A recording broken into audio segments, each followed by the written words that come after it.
Hello सांग माने केमिति अछंती। आशा करछि समस्ते बहुत भलरे थिबे। आपण समस्तंकु मो तरफरु जय गुरु।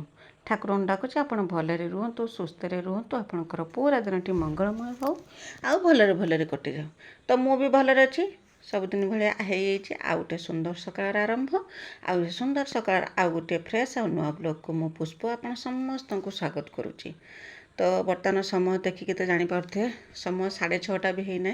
मोर सब कम दाम सरी सर गाधुआ पाधुआ ठाकुर पूजा सर देकी भी मुझे पलि आसी 6:30 सुधा कहीं गरम जे एत जोर होना।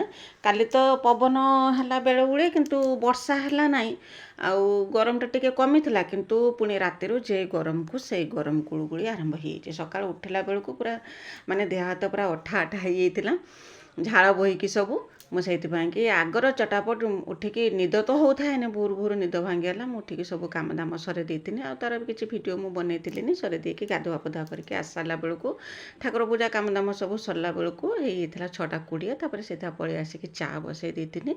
चा बसई देकी चा टे पीदेमी। झाड़ तो बहुत जोर से झाड़ बहुत है माने असंभव गरम होता है किंतु आज दिन में गोटे माने भल घटना घटी कौन वर्षा होता केत संध्या बेलू जाकि वर्षा होता आउ किंतु सकाळ बेला बहुत जोर से गरम होता। तो तापर चा पी देथिनी। चा पी देकी पलि आसथिनी गुआड़ को। गाई दुआ काम तो मोर सरी किंतु गाई की मु बिलू को फिटई कहीं एत सकाळु सकाळु ना बिलू को फिटईदेमी 6टा भी होता मो जो गाई दुआ सरला बिलू को फिटईदेमी ना कहीकि मुझे बिलू को फिटई मोटे दिन हो जाऊ दिन होगला मु बिलू को फिटेमी।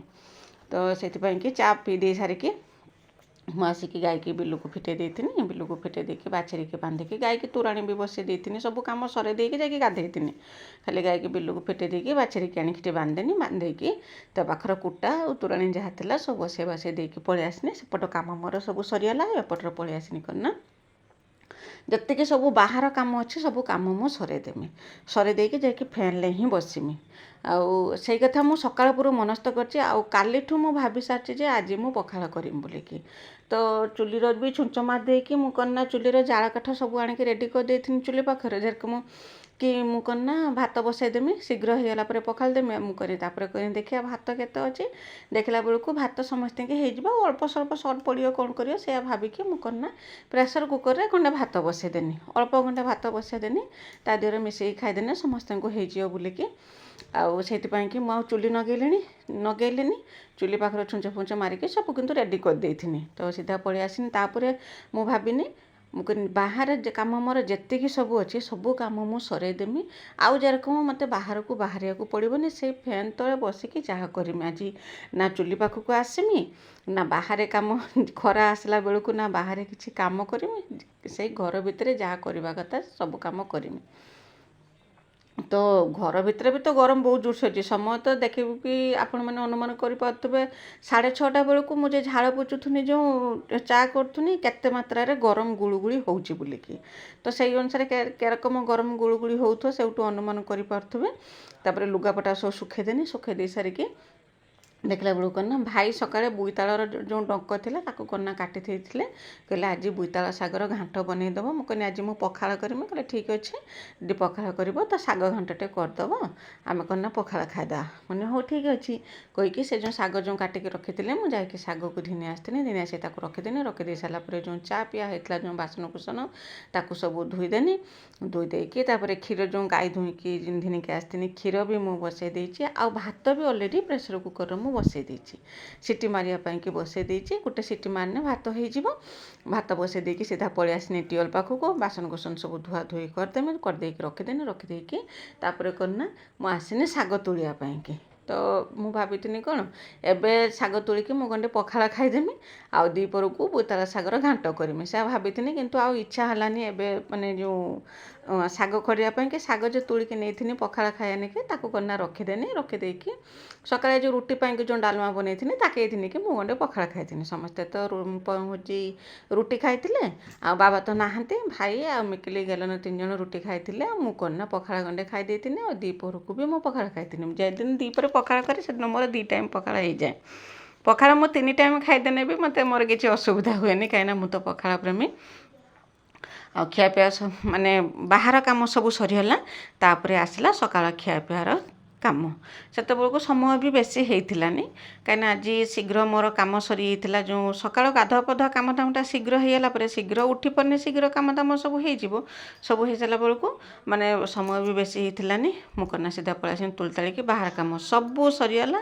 ତାପରେ କନା ମୁଁ ସିଧା ଆସିକି ବସିନି ଫ୍ୟାନ୍ ତଳେ ଏଇଠି ହିଁ ଫ୍ୟାନ୍ ଦେଇକି ମୁଁ ବସିଛି ଏଠି ତ ଗୋଟିଏ ଫ୍ୟାନ୍ରେ କାମ ହେଇପାରୁନି ଷ୍ଟାଣ୍ଡ ଫ୍ୟାନ୍ ବି ଲଗେଇବାକୁ ପଡ଼ୁଛି କାହିଁକିନା ଏତେ ମାତ୍ରାର ଗରମ ହେଉଛି ମୁଁ ଦିନ ସାରା ଏଇଠି ହିଁ ଅଛି ଏଇଠି ବଙ୍ଗଳାରେ ଅଛି ଏଇଠି ପରିବା କାଟୁଛି ଏଇଠି ଗ୍ୟାସ୍ରେ ରୋଷେଇ କରୁଛି ପୁଣି ଆସିକି ଏଇଠି ବସୁଛି ତରକାରୀ ରାନ୍ଧୁଛି ପୁଣି ଆସିକି ଏଇଠି ବସୁଛି ଯାହା ବି କିଛି କରୁଛି ଏଇଠି ହିଁ କରୁଛି ଏଇଠୁ ମୁଁ ଉଠିକି କୁଆଡ଼େ ଯାଇନାହିଁ ଦ୍ୱିପହର ଖିଆପିଆ ସରିଲା ପର୍ଯ୍ୟନ୍ତ ତ ଅଟା ତ ଚକଟିକି ରଖିଦେଇଥିନି ଗଲା କାଲି ରାତିରୁ ପ୍ରାୟତଃ ଅଟା ଚକଟା ମାନେ ଯଦି ସକାଳେ ଯଦି ଅଟା ଚକଟି ଦେମି ତ ରାତି ପାଇଁକି ରଖିଦେଇଥିମି ଯଦି ରାତିରେ ଅଟା ଚକଟିନି ତ ସକାଳ ପାଇଁକି ରଖିଦେଇଥିମି ଏମିତି କରେ ତ ତାପରେ କରିନା ମୁଁ ସିଧା ପଳେଇ ଆସିନି ଗ୍ୟାସ୍ ପାଖକୁ ଆଉ ଗ୍ୟାସ୍ରେ ଭାତ ବି ମୋର ସିଟି ମାରି ଦେଇଥିଲା ଆଉ କ୍ଷୀର ବି ଗରମ ହେଇଯାଇଥିଲା ତାକୁ ସବୁ ଓହ୍ଲେଇ ଦେନି ଓହ୍ଲେଇ ଦେଇକି ମୁଁ କରିନା ରୁଟି କରିମି ତ ଆସିକି ପହଞ୍ଚିଲା ବେଳକୁ ଗ୍ୟାସ୍ ନଗେଇମି ବୋଲି ଗ୍ୟାସ୍ ଖୋଲିକି ଦେଖିଲା ବେଳକୁ କରିନା ଲାଇଟରଟା ବିଲକୁଲ ବି କାମ କରୁନି ଯେଉଁ ଲାଇଟରଟା ଯେଉଁ ଟକ୍ ପୁରିକି ରାଖିନିଅନ୍ତୁ ଯେଉଁ ନିଆଁ ଯେ ବାହାରେ ଯେଉଁ যেটা মানে গ্যাস নাগিଯାଏ সেটা ତାର ବିଲକୁଲ ହେଉନାହିଁ ବହୁତ ମାନେ ତାକୁ ଚେଷ୍ଟା କରିଥିଲି କିନ୍ତୁ ହେଇଥିଲାନି ପରେ କିନ୍ତୁ ଠିକ୍ ହେଇଯାଇଥିଲା ଆପେ ଆପେ ଠିକ୍ ହେଇଥିଲା କାହିଁକି କେଜାଣି ଏରକମ ବନ୍ଦ ହେଇଯାଇଥିଲା ତ ଦିଆସିଲିଟେ ଆଣିକି ଗ୍ୟାସ୍ ଲଗେଇଥିଲି ଗ୍ୟାସ୍ ଲଗେଇକି ଆଗର ରୁଟିଟା କରିଦେନି ରୁଟିଟା କରିଦେଇକି ତାପରେ କ'ଣ ନା ଭାତ ବସାଇବା ପୂର୍ବରୁ ବି ମୁଁ ଡାଲମା ପାଇଁକି ଡାଲିକି ବି ସିଝେଇକି ବାହାର କରିଦେଇଥିଲି ବୁଟ ଡାଲି ଡାଲମା ଆଉ ରୁଟି ବନେଇଥିଲି ଡାଲିକି ବି ସିଝେଇକି ବାହାର କରିଦେଇଥିଲି ମୁଁ ଆଉ ସକାଳୁ ପୁରା ଗୋଟେ ସେକେଣ୍ଡ ବି ବସିଥିଲିନି କେତେ ଶୀଘ୍ର କାମ ସାରିମି କାମ ସାରିକି ଫ୍ୟାନ୍ରେ ବସିମି ମୋର ଖାଲି ମନରେ ଖାଲି ଏଇ ଗୋଟିଏ ହିଁ କଥା ଥାଏ ନହେଲେ ତା ଛଡ଼ା ଆଉ କିଛି ନାହିଁ ତ ରୁଟି କରିଦେନି ରୁଟି କରିଦେଇ ସାରିକି ଡାଲମା ବଘାରିଦେନି ବଘାରି ଦେଇ ସମସ୍ତଙ୍କୁ ଖାଇବାକୁ ଦେନି ଖାଇବାକୁ ଦେଇ ସାରିକି ତାପରେ ପୁଣି ସେଇଠି ବସିଥିନି ବଙ୍ଗଳାରେ ବସିଥିନି ମାନେ ଖାଲି ତ ବସିଥିଲିନି ଟିକେ କେତେବେଳେ ମୋବାଇଲ ଦେଖେ ନହେଲେ ଯଦି କାମ ଯଦି କିଛି ଥାଏ ବସିକି କାମ କରୁଥାଏ ଏଇରକମ ତ ଆଜି କାମ କ'ଣ ଥିଲା ନା ଖିଆପିଆ ସରିଲା ପରେ ବାସନ କୁସନ ସବୁ ଟିୱେଲ୍ ପାଖରେ ନେଇକି ରଖିଦେଇ ଆସିଥିନି ରଖିଦେଇ ଆସିକି ମୁଁ କ'ଣ ନା ସେଠି ବଡ଼ି ଯେଉଁ ଦେଖିଥିଲେ ଗଲା କାଲି ଭିଡ଼ିଓରେ ବଡ଼ି ଯେ ମୋର ଯେଉଁ ଛାତରେ ଯେ ଶୁଖେଇଥିନି ବଡ଼ି ତ ମୋର ଅଲରେଡ଼ି ମାନେ ରେଡ଼ି ହେଇଥିଲା ତାକୁ କ'ଣ ନା ଯେଉଁ ଯେଇଟା ମୁଁ କପଡ଼ାରେ ବିଛେଇଥିନି ଯେ ବଡ଼ିଟା ସେ ବଡ଼ିଟା ନା ବାହାର କରିଥିଲି ଟିଣରୁ ତ ଆପେ ଆପେ ବାହାରି ଯାଇଥିଲା କିନ୍ତୁ କପଡ଼ାରୁ ସେ ବଡ଼ିଟା ବାହାରିଥିଲାନି ବସିକି ବଡ଼ି ବାହାର କରିଥିନି ଏଇରକମ ଫ୍ୟାନ୍ ତଳେ କାମ ମୋର ଚାଲିଥିଲା ଆଉ ମୁଁ କିଛି କାମ କରିନି ବାହାରେ ଆଉ କାମ କିଛି କରିନି କେବଳ ଯାହା ମଝିରେ ଦୁଇଥର ଉଠିକି ଯାଇଛି ଯାଇକରିନା ବାଛୁରୀ କତର ପୁଣି ଥରେ ଘାସ ବସେଇଛି କି ତାକୁ ଆଉ ଥରେ ତୋରାଣି ଦେଇଛି କାହିଁକିନା ଦିନ ସାରା ବନ୍ଧା ହେଇକି ରହୁଛି ନା ତାକୁ ଶୋଷ ନାଗିବ ସକାଳୁ ବି ଟିକେ ତୋରାଣି ଦେଇଦିଏ ତାପରେ କରିନା ଦ୍ୱିପହରେ ବି ତାକୁ ଟିକେ ତୋରାଣି ଦେଇଦିଏ ପିଇବା ପାଇଁକି ପିଇଦେନେ କରିନା ତାର ବି ଶୋଷ ମେଣ୍ଟିଯିବ ବନ୍ଧା ହେଇକି ଯେହେତୁ ରହୁଛି ଆମକୁ ଏତେ ଜୋର ଗରମ ହେଉଛି ଶୋଷ ନାଗୁଛି ତାକୁ ବି ଶୋଷ ନାଗୁଥିବ ନା ଦୁଇ ଟାଇମ୍ ସେ ଟିକେ ତୋରାଣି ପିଇଦେବ ଆଉ ତାପରେ ଘାସ ଦୁଇଥର ଘାସ ନୁହେଁ କୁଟା 2-3 ଥର ପକେଇତି ଏଇରକମ ମାନେ ମୁଁ କହୁଛି କେବଳ ଯେ ତାରି ପାଖକୁ 2 ଥର ଉଠିକି ଯାଇଛି ନହେଲେ ବିଲକୁଲ ବି ମୁଁ ବାହାରକୁ ଯାଇନାହିଁ ସବୁ କାମ ମୁଁ ଘର ଭିତରେ ହିଁ କରିଛି ଯେତିକି ସବୁ ବାହାରିଆ କାମ ଥିଲା ସବୁ ମୁଁ ସରେଇ ଦେଇକି ଆସିକି ବସିଥିନି ମାନେ ଘରେ ବସିଥିନି ତ କହୁଛନ୍ତି ଯେଉଁ ବଡ଼ି ବାହାର କରିବା କଥା ବଡ଼ି ତାକୁ ସବୁ ବାହାର କରିଦେଇଥିନି ବାହାର କରିଦେଇ ବାଛୁରୀ ପାଖରେ ଯାଇକି କୁଟା ଘାସ ପକେଇଥିନି ମାନେ କୁଟା ପକେଇଥିନି କୁଟା ପକେଇ ଦେଇକି କ'ଣ କରିଥିନି ନା ବୋତଲର ଯେଉଁ ପାଣି ଭର୍ତ୍ତି କରିଥିନି ବାସନ କୁସନ ଧୋଇଥିନି ଧୁଆଧୋଇ କରିସାରିକି ଆସିକି ଏଇଠି ବସିକି କରିନା ଶାଗ କାଟିଥିନି ତ ମୁଁ ଆଉ ଯେଉଁ କଳମ ଶାଗ କାଟିକି ଆଣିଥିନି ଖଡ଼ିକି ପଖାଳ ଖାଇମି ବୋଲିକି କଳମ ଶାଗ ଆଉ କାଟିଥିଲି ମାନେ ଖଡ଼ିଥିଲିନି ଯେଉଁ ବୋଇତାଳ ଡଙ୍କ ଯେ ଆଣିଥିନି ସେ ବୋଇତାଳ ଡଙ୍କକୁ ବସିକି କାଟିଥିନି କାଟି ସାରିକି ତାପରେ କରିନା ଏଇ ଯେଉଁ ପୋଟଳ ଦେଖୁଛି ଆପଣମାନେ ଭାବୁଥିବେ କ'ଣ ଏରକମ ମୁଁ ପୋଟଳ ଦେଖାଉଛି ବୋଲିକି ତ ମନେ ମନେ ଆଜି ସକାଳ ପୁର ଯେହେତୁ ପଖାଳ କରିବା କଥା ଚିନ୍ତା କରୁଛି ସକାଳ ପୁର ମନେ ମନେ ମନସ୍ଥ କରିଛି ଆଜି ପୋଟଳର ଗୋଟେ ନୂଆ ପ୍ରକାର ଆଇଟମ୍ କରିମି କାହିଁକିନା ବାବା କହିଲେ କି ନା ସେ ଦେଶୀ ପୋଟଳ ଆଣିଛନ୍ତି ମାନେ ବାଡ଼ି ପୋଟଳ যেটাକି ଖାଇବା ପାଇଁକି ଭଲ ଲାଗିବ ତ କ'ଣ ବନେଇମି ଯଦି ଭାତ ରାନ୍ଧିଥାନ୍ତି ତ ତାର ତରକାରୀ କରିଦେଇଥାନ୍ତି ଭାତ ତ ରନ୍ଧା ହେବନି କ'ଣ କରିମି ତରକାରୀ ଆଉ ମନକୁ ଗୋଟେ ଆଇଡ଼ିଆ ଆସିଲା ମୁଁ କହିନା ବୁଟ ଡାଲି ଦେଇକି ପୋଟଳ ଗୋଟା ଭଜା କରିମି ତ ସେୟା ଭାବିକି ମୁଁ ପୋଟଳକୁ କରିନା ଯେତିକି ଆମେ ଖାଇବା ସେତିକି ପୋଟଳ ଘିନି ଆସିଥିନି ଘିନି ଆଣିକି ତାକୁ କରିନା ଭଲ ରକମ ଛଡ଼େଇ ଦେଇଥିନି ଉପରେ ଯେଉଁ ତାର ଯେଉଁ ଚୋପାଟା ଯେଉଁ ବାହାରେ ଛଡ଼େଇ ଦେଇକି ତା ଭିତରର ମଞ୍ଜି ଯେତିକି ଥିଲା ତାକୁ ସବୁ ବାହାର କରିଦେଇଥିନି ପୁରା କଷି ପୋଟଳ ଥିଲା ପୁରା କଷି କଷି ମଞ୍ଜି ବାହାରିଥିଲା ତାପରେ ଅଳ୍ପ 2ଟା ବୁଟ ଡାଲିକି ମୁଁ ବତୁରେଇ ଦେଇଥିନି ସକାଳୁ ବତୁରି ଦେଇଥିନି ସେ ବତୁରି ଯାଇଥିଲା କାହିଁକିନା ଏଇ ଯେଉଁ ବୁଟ ଡାଲିର ଯେଉଁ ଡାଲମା ବନେଇଥିନି ନା ସେଇଥିରେ କନା ଅଳ୍ପ ଟିକେ ବୁଟ ଡାଲି ବତୁରେଇ ଦେଇଥିନି। ତ ବୁଟ ଡାଲି ତ ବତୁରିକି ଥିଲା, ବୁଟ ଡାଲି ଆଉ କନା ପୋଟଳର ଯେଉଁ ମଞ୍ଜି ବାହାରିଥିଲା, ପୋଟଳକୁ ଚିରିକି ତା ଭିତରେ କନା ଯେରକମ ଗୋଟା ଭଜା କରନ୍ତି କରିକି ତା ମଞ୍ଜି ସବୁ ବାହାର କରିଦେଇଥିନି। ଆଉ ପୋଟଳ ମଞ୍ଜି, ବୁଟ ଡାଲି, ଅଦା, ରସୁଣ, ପିଆଜ ସବୁ ଦେଇକି କନା ଭଲ ରକମ ବାଟି ଦେଇଥିନି। ବେଶୀ ପାଣିଆ ନୁହେଁ, ମାନେ ଟିକେ ବହଳିଆ ବହଳିଆ ହେଇଥିବ ଯେରକମ କି ପୋଟଳ ଭିତରେ ଭରି ହେବ। ସେରକମ କରିକି ବାଟି ଦେଇଥିନି। ବାଟି ଦେଇକି ତା ଦେହରେ ଗୁଣ୍ଡ ମସଲା ଆପଣ ଯାହା ଚାହିଁବେ ପକାଇ ପାରିବେ। ଆପଣଙ୍କ ପାଖରେ ଯାହା ଥିବ, ଲୁଣ ହଳଦୀ ତ ଦେବେ, ଲୁଣ ହଳଦୀ ଲଙ୍କା ତ ଦେବେ। ଆଉ ମୁଁ ତ ଅଦା ରସୁଣ ପିଆଜ ବାଟିଛି। ଆଉ ଯାହା ଆପଣଙ୍କର ଇଚ୍ଛା, ଆପଣଙ୍କ ରୋଷେଇ ଘର ଯେଉଁ ମସଲା ଡଲାରେ ଯାହା ଥିବ ମସଲା ତାକୁ ତା ଦେହରେ ଦେଇଦେବେ। ଦେଇଦେଇକି ତାକୁ ଭଲ ରକମ ଗୋଳେଇ ଦେବେ। ଗୋଳେଇ ଦେଇ ସାରିକି କନା ପୋଟଳ ଭିତରେ କନା ତାକୁ ସବୁ ଭରିଦେବେ। ଯେରକମ ମସଲା ସବୁ ଭରନ୍ତି ସେରକମ ପୋଟଳ ଭିତରେ ତ ମଞ୍ଜି ବାହାର କରାହେଇଯାଇଛି। ତ ତାରି ଭିତରେ ଯେରକମ ଆଳୁ ଦେଇକି କରନ୍ତି ସେରକମ ବୁଟ ଡାଲିକି ବି ତା ଭିତରେ ଦେଇକି ଭରିଦେବେ। ଭରି ଦେଇକି ତାକୁ ନା କଡ଼େଇରେ ଭାଜିଦେବେ। ଯଦି ଆପଣଙ୍କ ପାଖରେ ତେଲ ଅଛି, ଆଉ ତେଲ ଖାଇବା ପାଇଁକି ଆପଣ ପସନ୍ଦ କରୁଛନ୍ତି ତ ତାକୁ ଛାଣି ପାରିବେ ବି। କିନ୍ତୁ ଏଇଟା କନା ଯେହେତୁ ଗୋଟା ଭଜା ହେଉଛି ତେଲରେ କନା ବେସନ ଦେଇକି ବି ଛାଣି ପାରିବେ।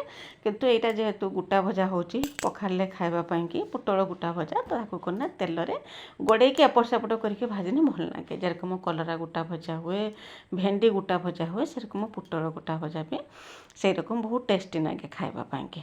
ତ ମୁଁ ତାକୁ ସବୁ ଭରି ଦେଇଥିନି ତା ଭିତରେ। ଭରି ଦେଇ ସାରିକି ତାକୁ ନା କଡ଼େଇ ଦେଇକି ଭଲ ରକମ ଭାଜି ଦେଇଥିନି। ତେଲ ଦେଇକି ଅଳ୍ପ ତେଲରେ ଭଲ ରକମ ଭଜା ହେଇଯିବ। ତ ଏଇରକମ ଭଜା ହେଇସାରିଲା ପରେ ତାପରେ କନା ଆମେ ସମସ୍ତେ ପଖାଳ ଖାଇ ଦେଇଥିଲେ। ଆଉ ପଖାଳ ଖିଆର ଭିଡ଼ିଓ ମୁଁ ଆଉ କିଛି ବନେଇଥିଲିନି, କାହିଁକିନା ଭାଇ ଥିଲେ ନା ଘର। ଆଉ ଭାଇଙ୍କ ସାମ୍ନାର କିଛି ଭିଡ଼ିଓ ବନେଇବା ପାଇଁକି ମୋତେ ଟିକେ ମାନେ ସଂକୋଚ ଲାଗେ। ଆଉ ମୁଁ ଯେଉଁ ପୋଟଳ ଯେତେବେଳେ ରେସିପି ଆପଣଙ୍କ ସାଙ୍ଗରେ ସେୟାର କରୁଥିଲି ମୁଁ ତ ବି କହିପାରିଥାନ୍ତି, କିନ୍ତୁ ଯେହେତୁ ଭାଇ ଥିଲେ ଘର ସେଥିପାଇଁକି ମୁଁ କନା ଭଏସ୍ ଦେଇ ଦେଉଛି। ତ ଆଜି ଦିନଟି ଖାଲି ଏଇ ରକମ କଟିଥିଲା, ଖିଆପିଆ ରନ୍ଧାବଢ଼ା, ତା ଛଡ଼ା ଆଉ କିଛି କାମ ନୁହେଁ। ବାହାରକୁ ତ ବିଲକୁଲ ବାହାରି ହେଉଥିଲାନି। ଏକ ତ ପ୍ରବଳ ଖରା, ତା ସାଙ୍ଗର ଗୁଳୁଗୁଳି। ତ ଏମିତି କଟିଥିଲା। ଆଶା କରୁଛି ଆଜି ଭିଡ଼ିଓଟି ଆପଣଙ୍କୁ ପସନ୍ଦ ଆସିଥିବ। ଆଉ ଯେଉଁ ନୂଆ କରିକି ଯେଉଁ ରେସିପିଟି ବନେଇଛି ଆପଣମାନଙ୍କୁ ବି ପସନ୍ଦ ଆସୁଥିବ। ଯଦି ଆପଣ ପାରୁଛନ୍ତି ଏମିତି ଟିକେ ପୋଟଳକୁ ଟିକେ ବନେଇ ଖାଆନ୍ତୁ। କାହିଁକିନା ପୋଟଳ ତ ଖାଇବା ପାଇଁକି ସହଜେ କେହି ରାଜି ହୁଅନ୍ତିନି। ଆଉ ତାକୁ ଟିକେ ଏପଟ ସେପଟ କରିକି ଟିକେ କରିଦେନେ କେତେବେଳେ ନା ପୋଟଳ ଗୋଟା ଭଜା, କେତେବେଳେ ମସଲା ଦେଇକି, କେତେବେଳେ ଆଳୁ ଦେଇକି ଗୋଟା ଭଜା, କେତେବେଳେ ଡାଲି ଦେଇକି ଗୋଟା ଭଜା, ଆଉ କେତେବେଳେ ପୋଟଳ କୁର୍ମା ଚଟଣି ଏରକମ କରିଦେନେ ଭଲ ଲାଗିବ ଖାଇବା ପାଇଁକି। ତ ସେଇଥିପାଇଁକି ମୁଁ କୁହେନି ନା ଟିକେ ଖାଇବା ପାଇଁକି ମୁଁ ତାକୁ ସେଇ ପରିବା ଟିକେ ଏପଟ ସେପଟ କରିକି ତରକାରୀ କରିଦିଏ। ଆପଣ ବି ସେମିତି କରିକି ଖାଆନ୍ତୁ, ଆଉ ନିଜେ ଖାଆନ୍ତୁ, ଆଉ ପରିବାରର ଅନ୍ୟମାନଙ୍କୁ ବି ଖାଇବାକୁ ଦିଅନ୍ତୁ। ଆଉ ସେମାନେ ଖାଇକି କ'ଣ କହୁଛନ୍ତି ମୋ ସାଙ୍ଗରେ ସେୟାର କରନ୍ତୁ। ତ ଏମିତି ଆଉ ରେସିପି କ'ଣ ଦେମି, ତ ସାଧା ସିଧା ଆମ ଗୃହିଣୀମାନେ ତ ଆମେ ତ ସୁପରମ୍ୟାନ୍। ଆଉ ସମସ୍ତେ ତ ଜାଣିଛନ୍ତି କେଇ ରକମ, ଖାଲି ଟିକେ ପ୍ରୋସେସ୍ଟା କହିଦେଲେ ସମସ୍ତେ ଜାଣିପାରିବେ। ଆଉ ରୋଷେଇ ମାନେ ପୁରା ପରଫେକ୍ଟ ରୋଷେଇ ବନେଇଦେବେ। ତ ତାପରେ ପୋଟଳକୁ ଭାଜି ଦେଇଥିନି ଏପଟ ସେପଟ କରିକି ନାଲି ପକେଇକି। ପୋଟଳ ହେଇସାରିଲା ପରେ ତାକୁ ବାହାର କରିଦେଇଥିନି। ବାହାର କରିଦେଇକି ଯେଉଁ କାଟିଥିନି ଯେଉଁ ବୋଇତାଳ ଶାଗ ତାକୁ କନା ବେସର ବନେଇ ଦେଇଥିନି। ବାସ୍ ଆଜି ଦିନଟି ଏଇରକମ କଟିଥିଲା। ଆଶା କରୁଛି ଭିଡ଼ିଓଟି ପସନ୍ଦ ଆସିଥିବ। ଆଉ ଦେଖିପାରୁଥିବେ ମୋର ତରକାରୀ ରାନ୍ଧିକି ରେଡ଼ି। ବୋଇତାଳ ଶାଗର ବେସର, ଆଉ ଏଠି ପୋଟଳ ଗୋଟା ଭଜା, ଏଠି ଆମ୍ବ ବଡ଼ି ଚଟଣି ଆଉ ଆଳୁ ଚଟଣି।